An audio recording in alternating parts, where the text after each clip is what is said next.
Hello, and welcome to the Rotary Club of Broadbrook, Connecticut's Service Above Self. My name is Jason Doyon, and I'll be your host for this evening's program. As we often do here on Service Above Self, we'll once again be exploring the vocational service side of Rotary. Rotary's vocational avenue of service encourages business professionals to share their expertise with others, including what is involved in embarking on a career path in that profession. Electricity plays a part in our everyday lives.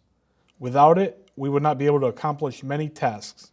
You would not be able to watch this show and other television shows. Electricity also allows us to live more comfortably within our own homes, allowing us to see when it is dark outside with a simple flip of a switch. It is not recommended that people attempt to perform electrical work on their own, as mistakes can lead to serious bodily injury.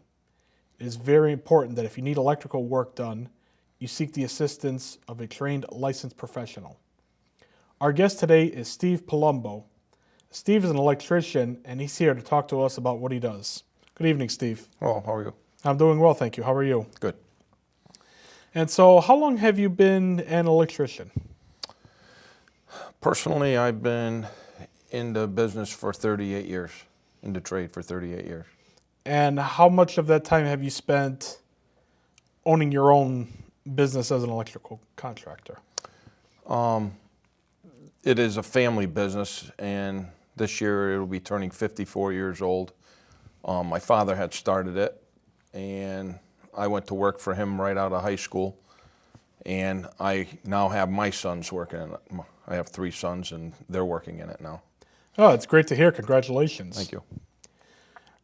So that, to a degree answers my next question as to why you decided to become an electrician.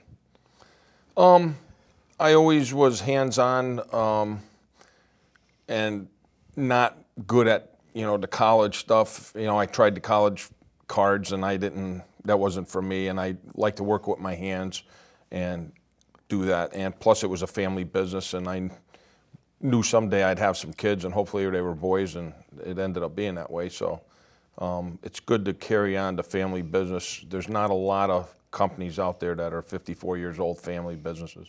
No, absolutely. And that's something to be very proud of, especially in this day and age where you have so many businesses that are not able to survive. It's certainly something worth noting, that significant accomplishment. Thank you. What do you recommend if you have someone who's either in high school or a younger person who's looking to possibly go into a career as an electrician? What do you recommend to them? Well, first of all, you'd have to be wanting to work. It's not a job where you can just show up when you want. It's not like a part-time job. It's got to be something that you want to commit to. You will go for 4 years on-the-job training and 4 years of schooling at night after you go to work all day. You'd end up going to school from 6 to 9 at night for the 4 year. And then after the end of that, then you're qualified to take the journeyman test, they call it.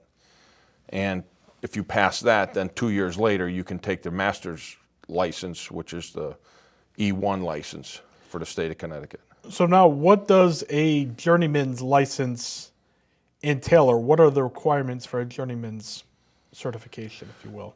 Journeyman's license, you have to, like I said, pass the journeyman test, number one, and complete your 4 years of on-the-job training with a licensed journeyman or master electrician. And then that will qualify you to take the test to become a journeyman. And what does the test entail? Are we talking a written test with multiple choice answers? Are we talking a practical exam, a little bit of both? Well, back when I took it, there was not, it was 150 questions, I believe, and it was not open book.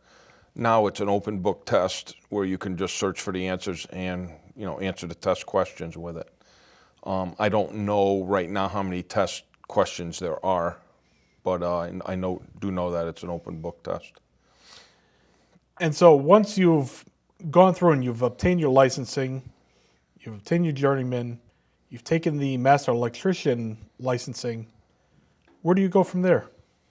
Well, a master electrician license, the only reason you would need that is if you were going to own your own business. You're required to be a master electrician to own your business and be able to procure insurance and workman's comp insurance for any employees you will have.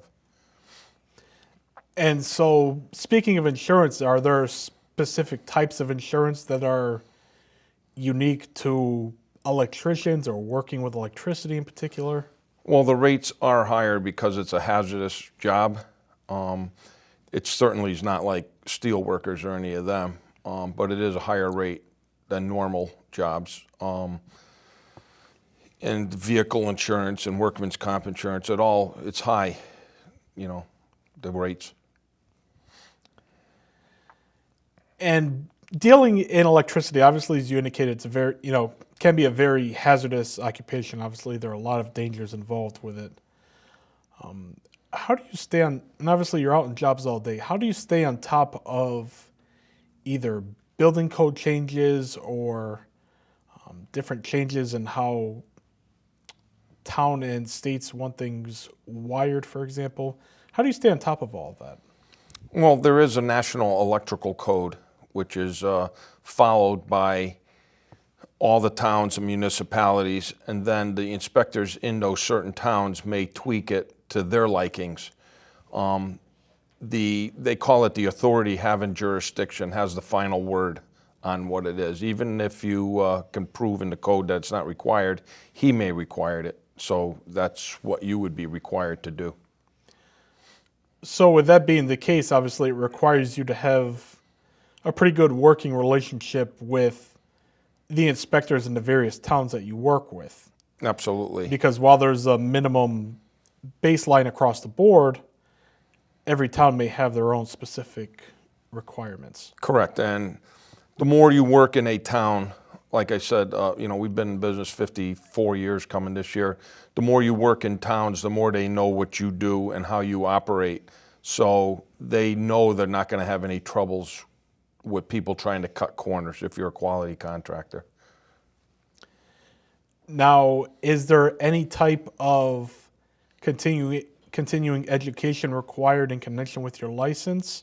Yes. Every year before you can renew your license, the state of Connecticut requires every electrician to go that has a license, a journeyman or a master, to go through a continuing education class prior to applying for your renewal. Now, are these classes that you take online, or do you all go to a central location? No, they put for a certain number of hours? They put different areas out. There's numerous companies that throw these classes on. You can go to any one you want. Prior to this past year, they were 8-hour classes once a year. So you'd have to go to a class for 8 hours. And recently this year, they reduced that to 4 hours. And in your opinion, the change from 8 hours to 4 hours, is that beneficial in that they're giving you more information in that 4 hours, or do you think it should have remained at 8 hours? No, my opinion, you wouldn't need more than 4 hours. If you keep up on the things, read the books of what's coming out and what the requirements are with the code and stuff, you don't need to have 8 hours if you're a good contractor and you're paying attention to your trade. And now, speaking along those lines, as far as being a good contractor, paying attention to your trade, obviously, if I need electrical work done in my home, and if I don't know an electrician, there are many different electricians. I can open up the phone book and choose one. How do I know that I really have a good electrician working for me? Well, in my situation, the best advertisement is 54 years. 54 years does not come by accident. It's from doing good jobs and not taking advantage of people and not trying to cut corners. You don't always have to be the cheapest game in town, but if you do a good job, people are willing to pay for quality installations with no problems. And so what tips would you give homeowners, whether they're looking to hire yourself or somebody else as an electrician, what tips would you give when looking for electricians? Obviously, in your case, you're a family-owned business. You've been doing it for 54 years. You have a great reputation in the community. Right. Reputation, number one. Number two is word of mouth.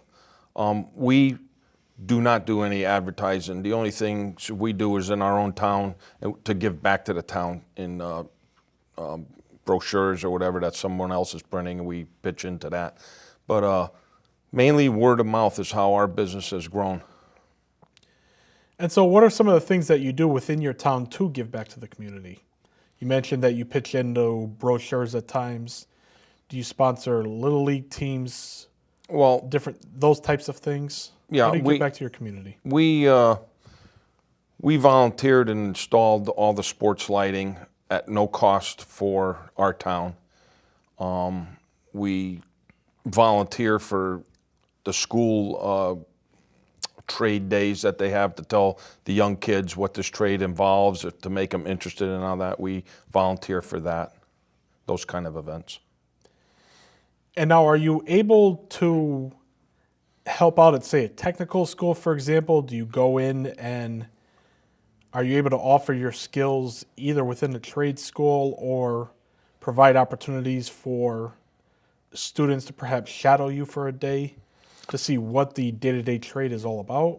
Yeah, we've never been approached by that, but that would be a good thing for a trade school to call and ask us if we'd volunteer to have, an interested party follow us around for a day and work with us and see what it's all about. Yeah, that would be a good idea. All right, we're going to go to a quick break at this point, and when we come back, we're going to discuss some basic electrical safety issues and certain specific electrical projects for your home.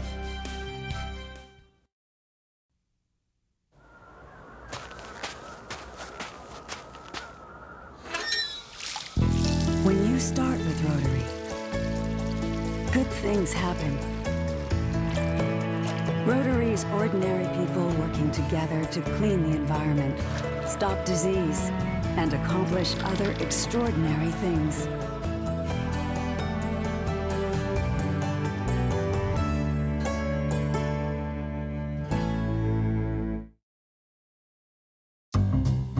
Who says you can't teach an old dog new tricks? Maybe you should go to your shelter and get a mature dog who will make your blues disappear. How's that for tricks? I got picked. Wow.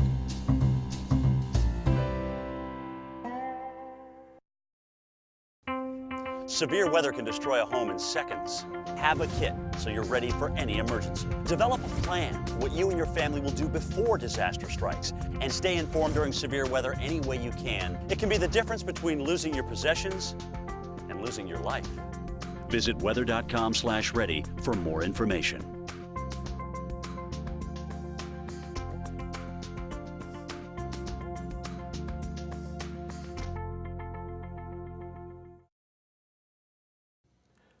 Welcome back to Service Above Self.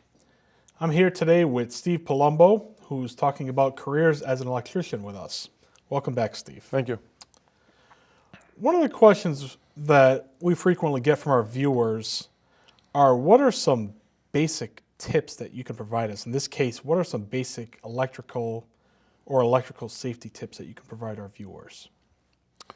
Well, I think one of the main ones is if you have a problem with a circuit and you go to your basement, if you still have fuses and it's tripping, you put a fuse in and it trips, do not put a bigger fuse in to make it not trip.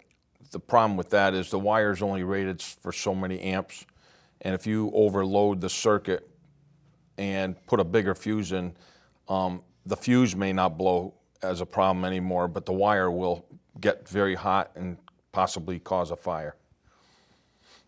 That's one tip. Another tip is, if you're not completely confident and sure of what you're doing, the best thing is to not do it. There's the right way to do electrical work, and then there's the other way to do electrical work. And it's not something you're going to see when you get hurt. It's not going to let you know that you're going to get hurt. You're just going to get hurt. And certainly it's not something for a weekend warrior type. It's Absolutely not. something to leave to the trained and licensed professionals such as yourself. Correct. What are some typical jobs that you do on a regular basis that we may or may not always think of? Well, you know, we in particular don't do anything that's, you know, run-of-the-mill stuff. We're always, every day is a different project of some sort, down to troubleshooting, running conduit and wire, motor controls, and it depends on what kind of contractor you are. Some guys just want to stick into house wiring, but we in particular, we do industrial, commercial, residential work, and with each one of those brings a different set of rules and a different set of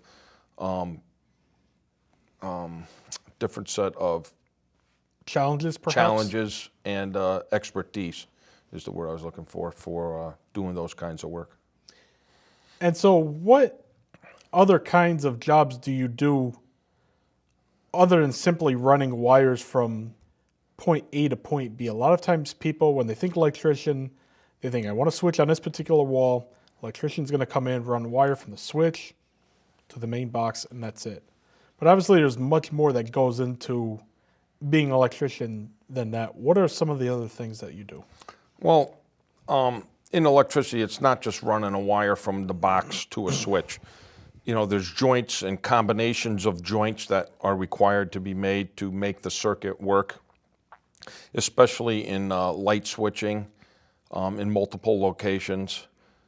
Pool wiring, outdoor receptacles, recessed lighting, they all have their little codes for each individual thing and wiring techniques.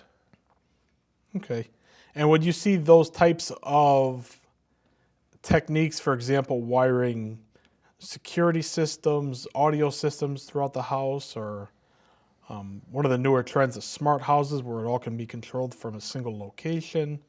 Yep, that stuff is very good also. We've done quite a few of them.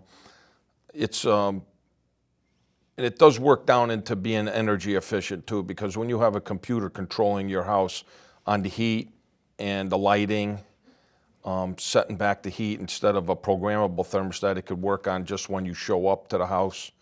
Automatic lighting to go on, security systems that could be tied in with the lighting systems in the house, voice actuation.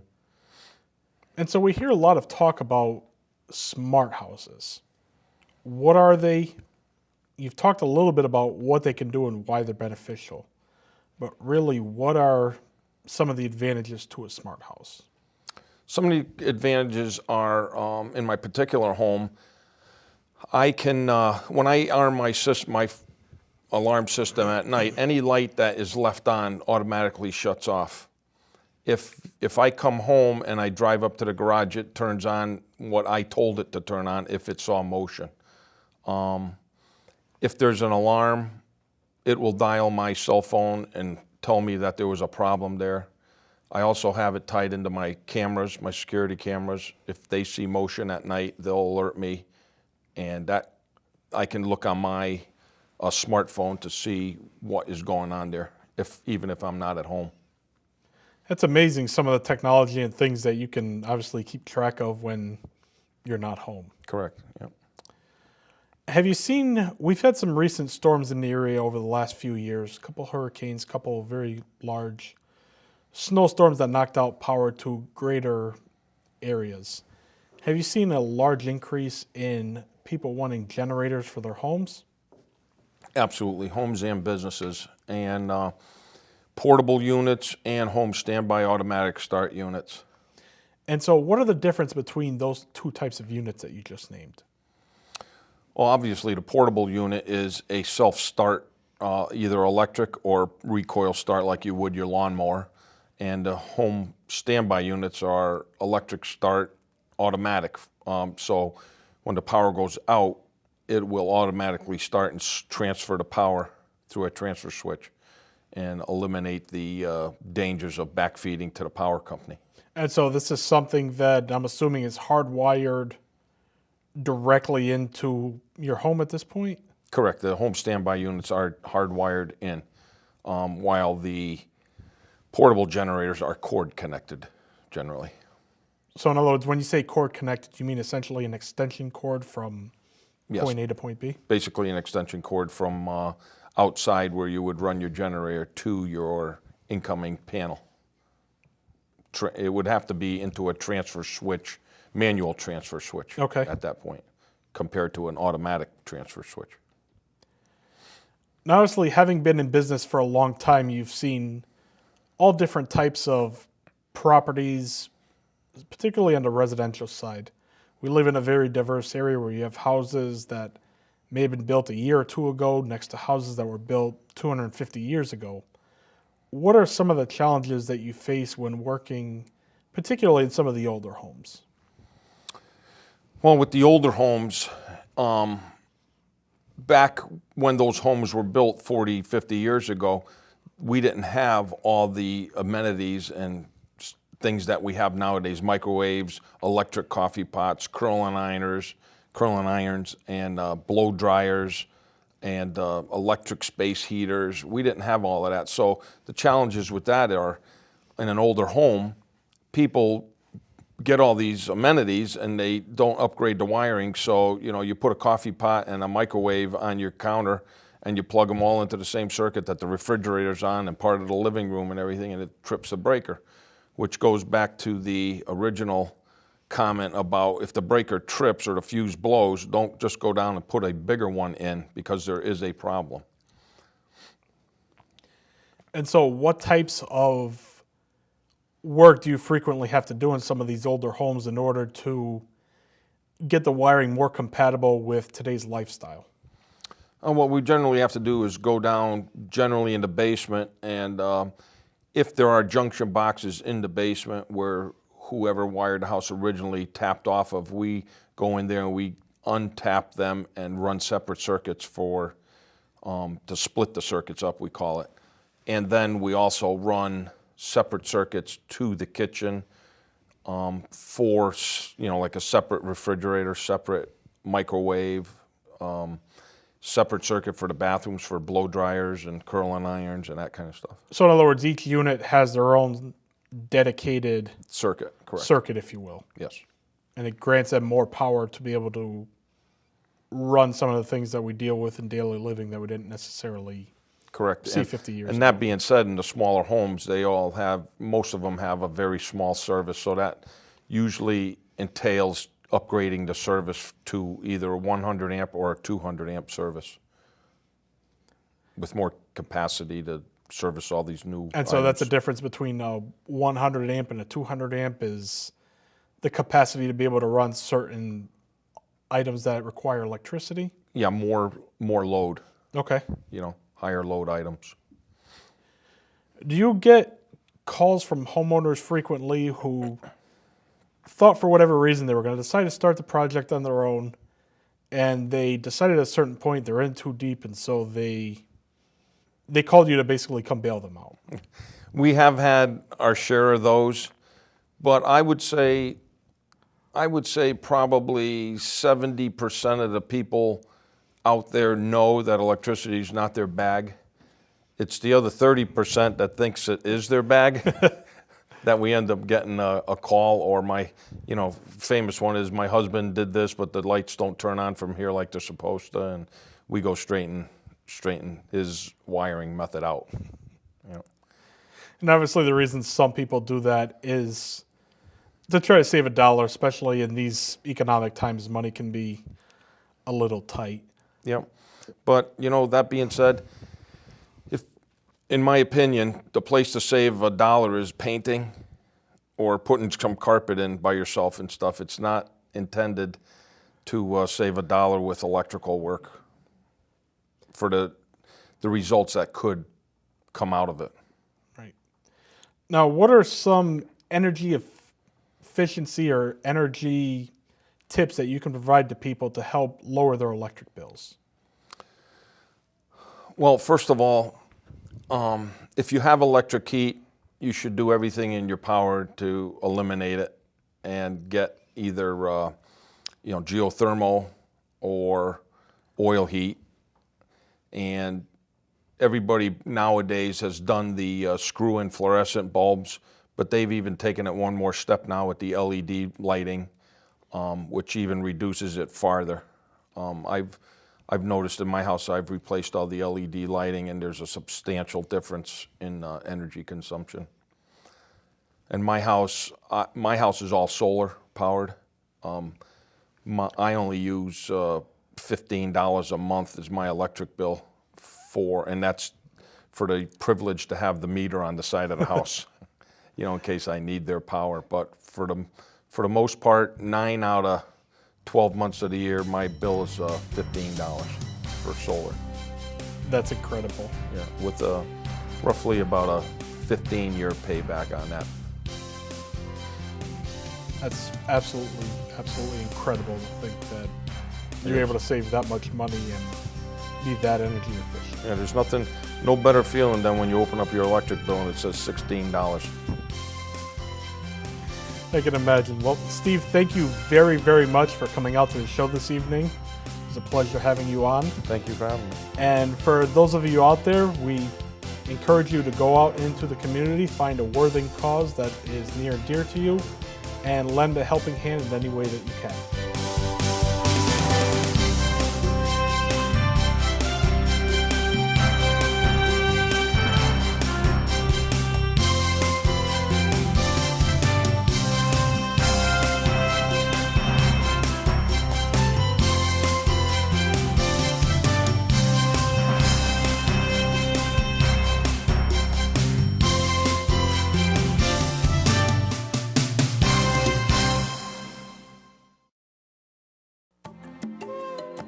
Could you dedicate yourself to a worthy cause? Could you go the distance to keep a child healthy?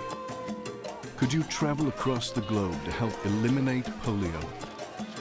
A Rotary member could. We're dedicated to connecting children with vaccinations and ending polio worldwide. Could you help change the world? Rotary, humanity in motion.